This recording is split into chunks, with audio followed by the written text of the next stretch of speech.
संस्कृत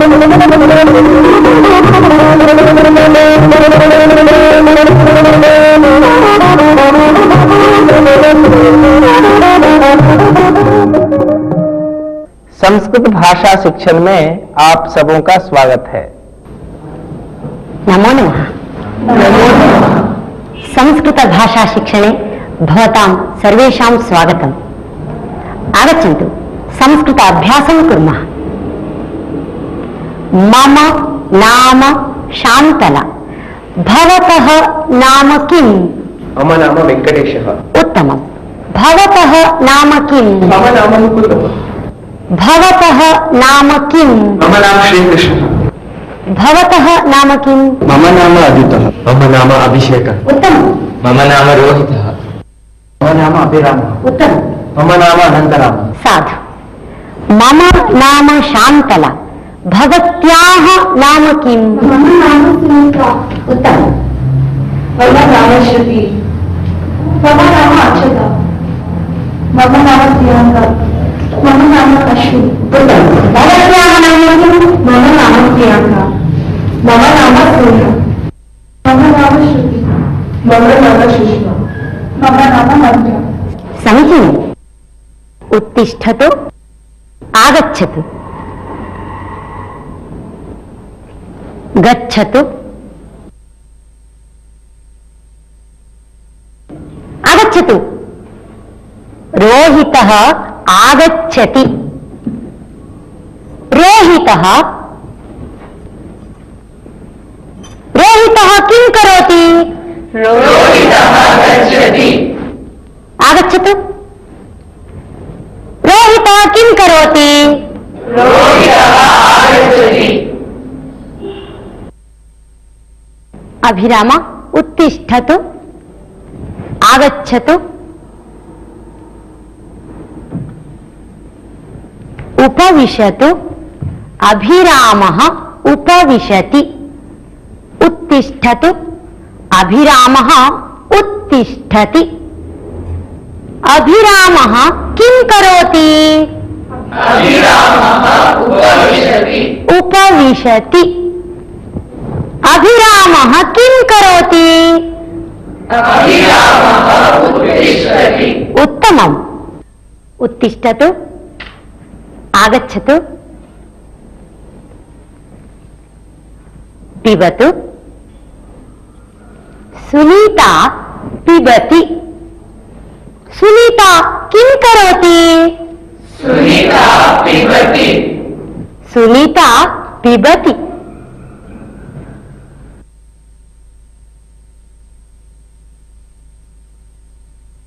भवत्याः नाम किम्? मम नाम श्रुतिः। खादतु। सा खादति। श्रुतिः किं करोति? श्रुतिः खादति। श्रुतिः किं करोति? श्रुतिः खादति। स्नेहा आगच्छतु।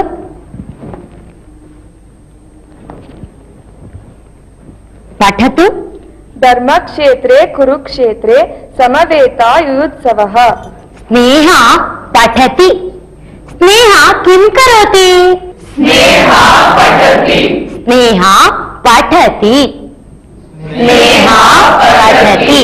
अक्षता आगच्छतु। लिखतु।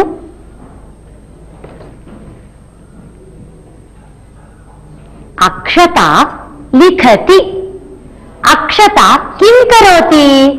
अक्षता लिखति। अक्षता किं करोति? अक्षता लिखति। अक्षता लिखति। अश्विनी हसतु। उत्तिष्ठतु। हसतु। अश्विनी हसति। अश्विनी किं करोति? अश्विनी हसति। अश्विनी हसति। अभिषेकः हसतु। अभिषेकः हसति। अभिषेकः किं करोति? अभिषेकः हसति। अभिषेकः हसति। अश्विनी हसति। उपविशतु। पश्यतु वेंकटेशः पश्यति वेंकटेशः किं करोति वेंकटेशः पश्यति वेंकटेशः किं करोति वेंकटेशः पश्यति प्रियंका वदतु कृष्णफलकं तत्र अस्ति कृष्णफलकं तत्र अस्ति प्रियंका वदति प्रियंका किं करोति प्रियंका वदति प्रियंका वदति प्रियंका किं करोति प्रियंका वदति वदति प्रियंका वदति अनन्तराम उत्तिष्ठतु आगच्छतु अनन्तरामः किं करोति अनन्तरामः आगच्छति क्रीडतु अनन्तरामः क्रीडति अनन्तरामः किं करोति अनन्तरामः क्रीडति अनन्तरामः क्रीडति अनन्तरामः किं करोति अनन्तरामः क्रीडति गच्छति, पठति, लिखति इत्यादि क्रियापद प्रथम पुरुष एक वचन के रूप हैं। सह, एषः, सा, एषा, भवान, भवति इत्यादि पदों के साथ इनका प्रयोग होता है। जैसे सः पठति, एषः खादति, सा लिखति, एषा वदति। भवान् उत्तिष्ठति भवान् उपविशति श्रीमद्भगवद्गीता भवती पठति लिखतु भवती लिखति भवान् पिबति, भवती हसति। अहं गच्छामि अहम् आगच्छामि अहम् आगच्छामि अहम् उपविशामि अहम् उत्तिष्ठामि अहम् उत्तिष्ठामि अहम् पिबामि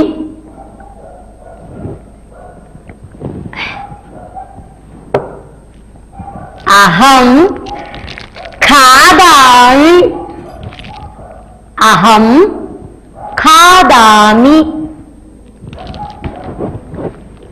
अहम् क्रीडामि अहम् क्रीडामि अहम् हसामि अहम् हसामि अहम् हसामि अहम् अश्रद्धधाना पुरुषा धर्मस्यास्य परन्तप अप्राप्य मां निवर्तन्ते मृत्यु संसार वर्त्मनि अहं पठामि अहं पठामि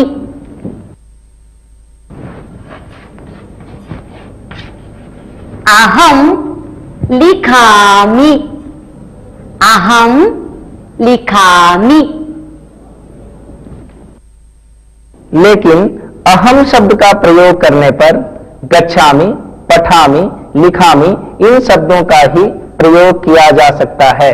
जैसे अहं गच्छामि अहं लिखामि अहं पठामि अहं वदामि भवान् किं करोति अहं पश्यामि अहं पठामि ये सब उत्तम पुरुष एक वचन के रूप हैं। उत्तिष्ठतु भवान् उत्तिष्ठति भवान् उपविशति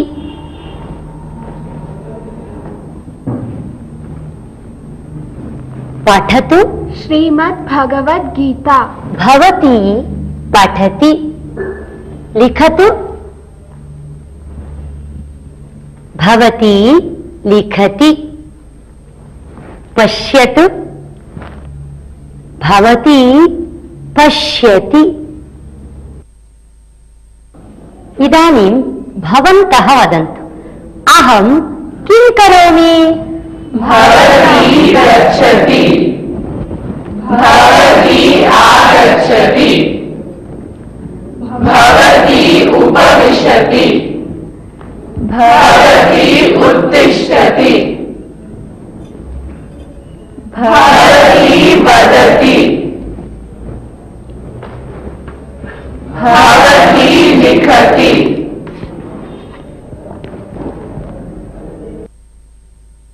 भवान् किं करोति अहं लिखामि भवान् किं करोति अहं पठामि भवती किं करोति अहम् उत्तिष्ठामि भवती किं करोति अहं वदामि भवान् किं करोति अहं पश्यामि ददातु स्वीकरोतु आगच्छतु नयतु मास्तु मास्तु ददातु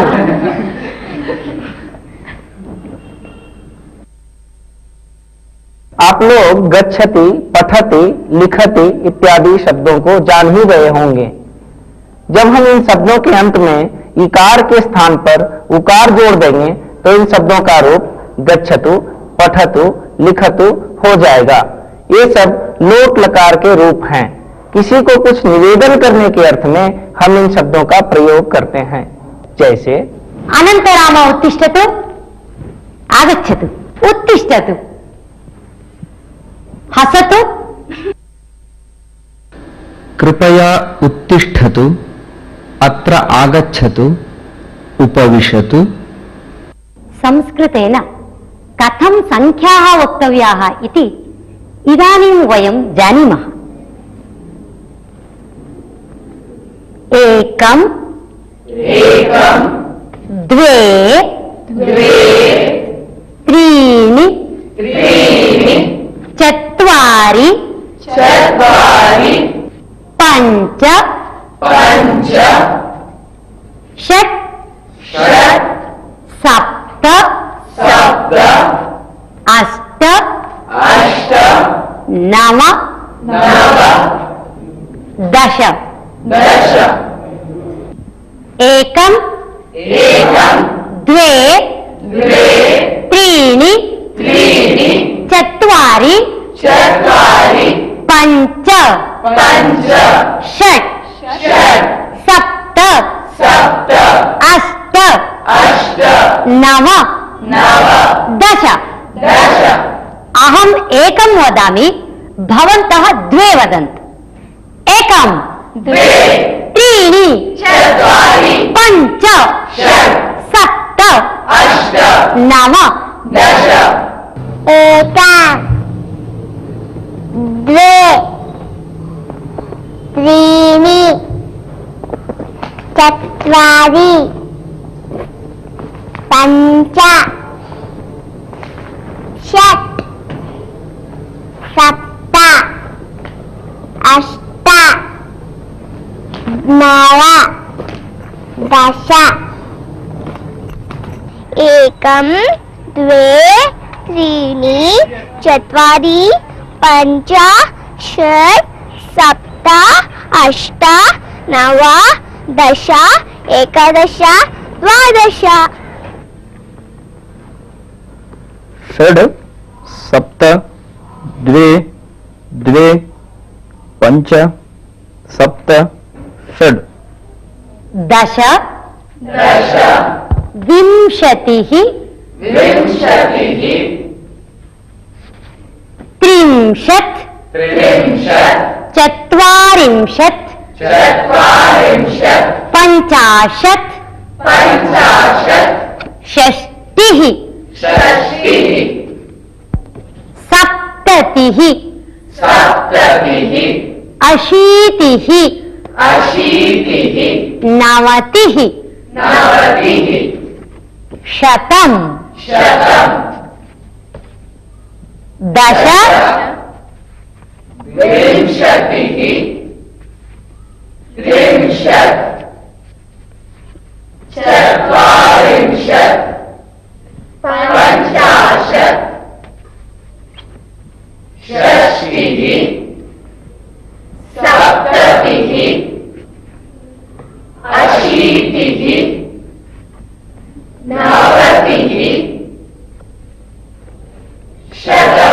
शतम् उत्तमम् दश विंशतिः त्रिंशत् चत्वारिंशत् पञ्चाशत् षष्टिः सप्ततिः अशीतिः नवतिः शतम् धन्यवादः संस्कृत में संख्याओं का प्रयोग हम कैसे करेंगे यह हम यहाँ सीख ही चुके हैं। संस्कृतेन कथं समयः वक्तव्यः इति इदानीं वयं जानीमः।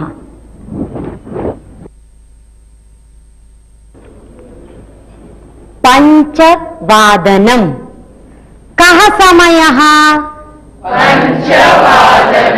कः समयः? षड्वादनं षड्वादनं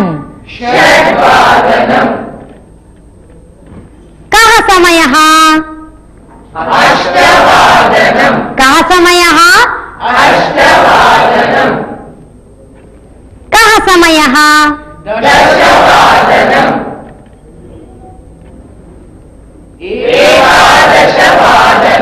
कः समयः?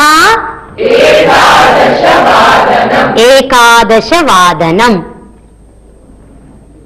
सपाद एकादशवादनं सपाद कः समयः?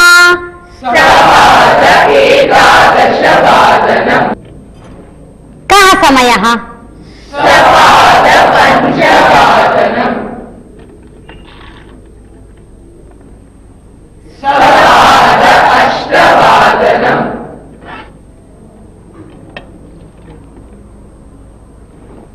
सार्ध सप्तवादनं कः समयः?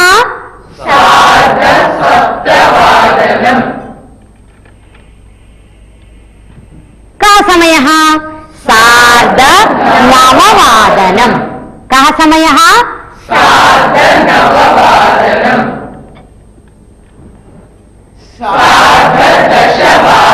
उत्तमम्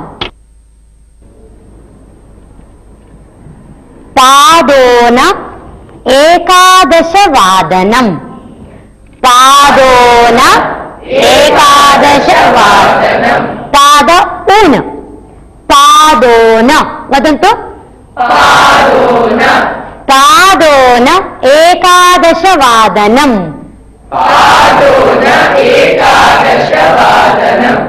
कः समयः? कः समयः? उत्तमम् पादोन नववादनं कः समयः? कः समयः? कः समयः?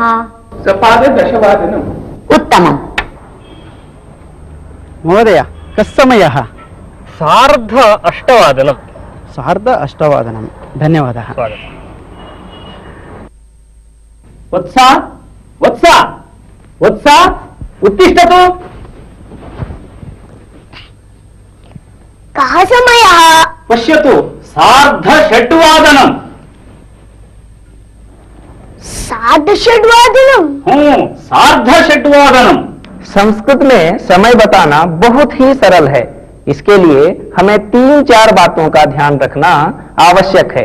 जैसे वादनम, किसी भी संख्या के अंत में वादनम जोड़कर हम समय बता सकते हैं। जैसे पंचवादनम षड्वादनम सप्तवादनम सार्धनववादनम का अर्थ है 9:30। एवमेव सार्धदशवादनम, सार्ध एकादशवादनम, सार्धद्वादशवादनम। 7:45, इसे हम संस्कृत में पादोन अष्टवादनम कहेंगे। संस्कृत में पाद का अर्थ है चौथाई, उनका अर्थ है कम, इसलिए जिसमें चौथाई कम हो उसे हम पादोन कहेंगे। जैसे पादोन नववादनम, पादोन दशवादनम, पादोन एकादशवादनम। एकम, द्वे, त्रीणि, चत्वारि, इन संख्याओं के साथ जब हम वादनम शब्द को जोड़ेंगे तब इनमें थोड़ा सा परिवर्तन हो जाता है। हम इन परिवर्तनों को ध्यान पूर्वक देखेंगे। जैसे एकवादनम, द्विवादनम, त्रिवादनम, चतुर्वादनम। इदानीं वयम् एकं सुभाषितं शृणुमः। प्रियवाक्यप्रदानेन सर्वे तुष्यन्ति जन्तवः, तस्मात् तदेव वक्तव्यम् वचने का दरिद्रता। प्रियवाक्यप्रदानेन सर्वे तुष्यन्ति जन्तवः, तस्मात् तदेव वक्तव्यम् वचने का दरिद्रता, वचने का दरिद्रता। वयमिदानीं यत् सुभाषितं श्रुतवन्तः तस्य अर्थः एवम् अस्ति। यदि वयं प्रियवाक्यं वदामः सर्वे जनाः अपि सन्तुष्टाः भवन्ति। न केवलं जनाः अपि तु सर्वे प्राणिनः अपि सन्तुष्टाः भवन्ति। अतः प्रियवाक्यमेव वदामः। प्रियवाक्यं वक्तुं धनं दातव्यं किमपि नास्ति।